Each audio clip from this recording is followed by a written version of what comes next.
I'll read. This is issue 2 of the Master Edition of the Marvel Handbook from 1991. I misspoke in the unboxing video. I said this was still polybagged, but it's not. It's just bagged. I think I had this out in a haul video. The cover is a single sheet of paper. I understand the notion was these were just covers for the pieces of card contained within. They were not expecting anyone to hold on to these covers. Well, this is incredibly shitty quality. On the back we have the sort of glossary thing describing the definitions of the various abilities. So this here is the Handbook. They are technically held together and you can keep it like that, but they are loose leaf and this was what you were intended to do with them. Plus it's just satisfying pulling them out. Our first profile is for Awesome Andrew, and obviously what needs addressing is that this is a completely different format to previous handbooks. We have 24 cards here with a character model sheet on one side like this and a profile, or rather stats, on the other. The idea was you sent away for a ring binder and you would buy every issue and put these in the ring binder in order, kind of like a Filofax. Do you have those in America? Like we used to have little Beano Filofaxes. And Star Wars, there was a Star Wars one I had. This is the only series of the handbooks that I do not own all of. This is the only issue I have. The reason being, the profiles are disappointing to me. But a big reason for me never getting it was those ring binders are, or they were, incredibly fucking impossible to find for sale anywhere. I think it's also the case that the 36 issues of this that they did contain enough that you actually need 2 ring binders for all of them. So here is Captain America. The reason I got this issue was because, yeah, Captain America is in it, and he was the main one on the cover. These turnaround images are wonderful.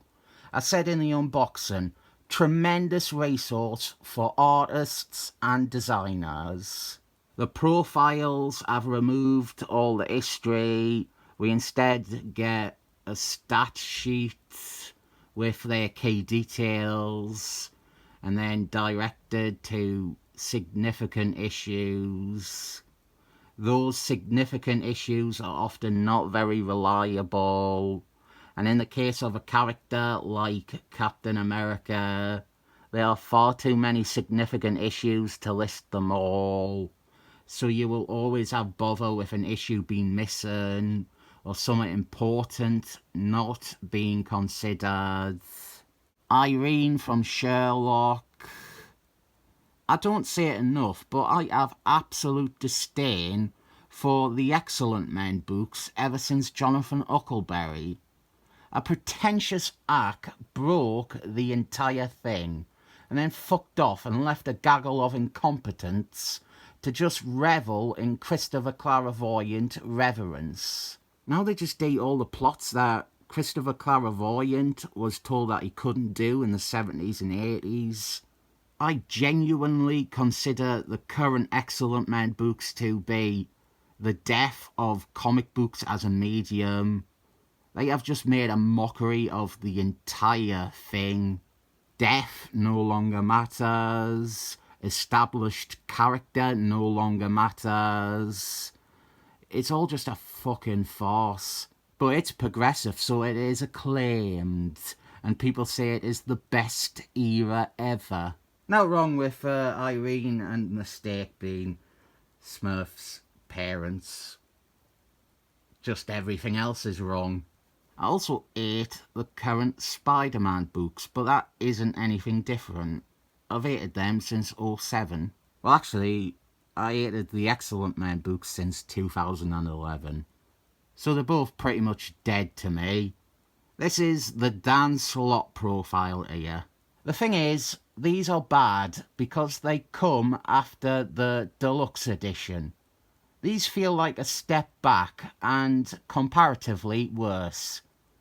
Had these came out before the deluxe edition or even the original series, these profiles would be amazing. I don't even like calling them profiles, to be honest. Eel. A character whose real name I use simply because it's necessary to establish the thing about him being in the Serpent Society of America. Another problem I also have with this series is there is a tremendous amount of shared profiles. This, Captain Cold, the Green Gobbler and Hobgobbler profiles. I just don't like it. I feel every character should have their own profile, even if they are almost identical to the past version. I think other people, minds other than mine, they can get a lot out of these very bullet point facts and statistics. For me, the appeal of the handbooks are twofold. First, it is a lovely capsule of a specific period of comics. This series succeeds at that. You have a great overview of all the characters as they appeared in the early 90s. Like Fork from The Excellent Men. He is in his 90s Jimmy Lee training uniform. You can look through these and get taken back to a universe that you could prefer to the current one. The other thing, and this was strictly a me thing mostly, I liked reading about their histories and imagining the stories myself. Reading about them also created a sense of desire to read those stories. That wasn't for everyone. Some people read it and think that it is dry and they don't think about it. But for me, that was the other appeal of the Andy books. They were prompts for my imagination. Great gargoyle here. Neil Pollard's art with all these characters is really neat. He can do it all. He can draw someone like Great Gargoyle. He can then do Harvey the Duck, and it isn't a complete change in style. They look like they can coexist together. That is one of the great things about this Andy book series. Neil Pollard does all the art. We get so many different looking characters and crazy designs, and they all work in harmony together.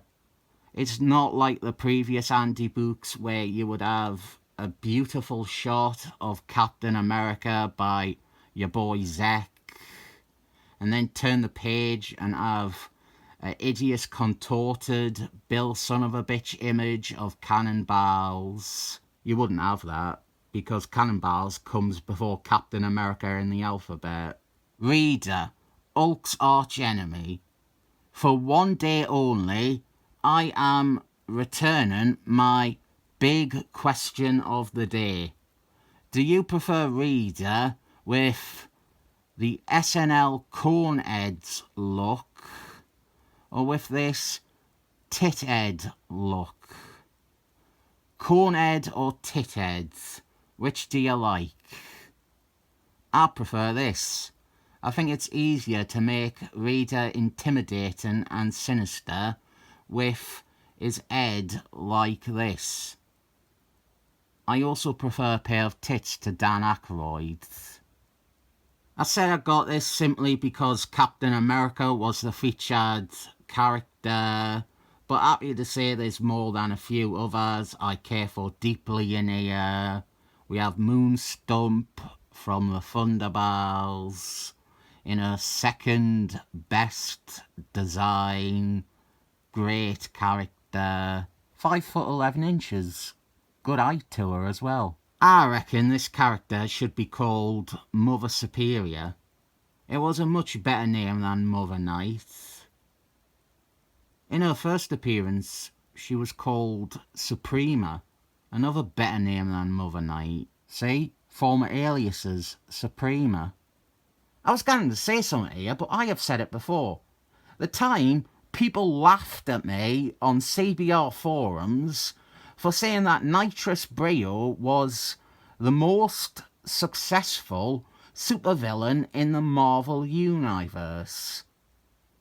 He killed Captain Marbles, the real one, Marvel. He killed the New Warriors and an entire town of innocent people. What has Mr. Doom actually done? What is his claim to fame? He swapped bodies with Mr. Fantasticals once. Yeah, well, Nitrous Brio killed a whole team of kid superheroes at once. This is Okra from Seaman. He fought Thor once. They have the picture of him fighting Thor on the other side. It has been a while since you have heard of my nemesis, so I thought I would share one of his infamous bad puns. I cannot remember the setup, which is a good thing, because the joke will seem better without a novel before the punchline. No, wait, it's coming back to us. I have a friend who is a killer whale that loves disco and lives in Manhattan. That's right, he's a native New Yorker. Native New Yorker. He tells these jokes, or tries to tell these jokes, in comedy clubs with audiences mostly under the age of 35. That pun relies on knowing Native New Yorker, a song from 1977 by Odyssey. Another Thunderballs member, Plantmaster, another Seaman enemy too. I did criticise these, but I am actually reading through this right now. The Flash, one of my favourite Marvel characters here.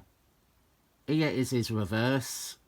There is sometimes art on it, and other times it's just a load of writing like this. Another Serpent League of America guy. He was also in an issue of Thunderballs. The No Man one-shot. He was working at a bank and No Man confronted him. There, see, he's got art on the back. Who remembers Hank Scorpio? He'll sting you with his dreams for world domination and power. Genesis Backwards, a Doctor Strange bad guy. He was in that Roy Sternum Avengers one-shot a few years back, the nostalgia bait one. I think Genesis Backwards puts in more appearances in Andy books than he ever did comics. There's a reason that the picture's so big, and that is because there's barely anything from comics to talk about. Tripod from the Unhumans. He was also in that Seaman story with Plantmaster. Tropicana from Secret Wilds and Secret Wilds II. Final entry, and another Thunderballs character, I guess. Water Wizard here. He would be rechristened Acroduct within a few months of this coming out in New Warriors, where he was on a team with Plantmaster. Quite handy this, I can just bring them on screen and put them together. I was introduced to this character when he was late for the meeting at the bar, which was the Scourge Massacre. I think I sounded too down on the omnibus. These aren't without appeal. Great reference materials in terms of design and even raw data. If you're into that, it's good for what it is. If I had to put together a team based on characters only from this, a Thunderballs team led by Moonstump, featuring Great Gargoyle, Plantmaster, And that would be interesting because him and Moonstump hated each other. And Great Gargoyle and Moonstump also had that one-night stand, as per Leather Legion 3. Always good to have a big tank on the team. Okra, or the native new Orca himself. Someone who is actually redemptive here.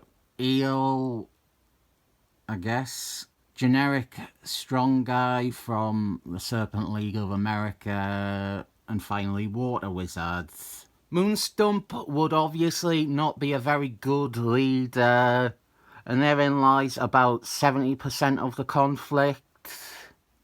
And this team of Thunderbals is gunning up against a three-way alliance of Reader, Dan Sloth, and Red Skull Man, who has sent Mother Superior to act on his behalf as his representative in this scheme.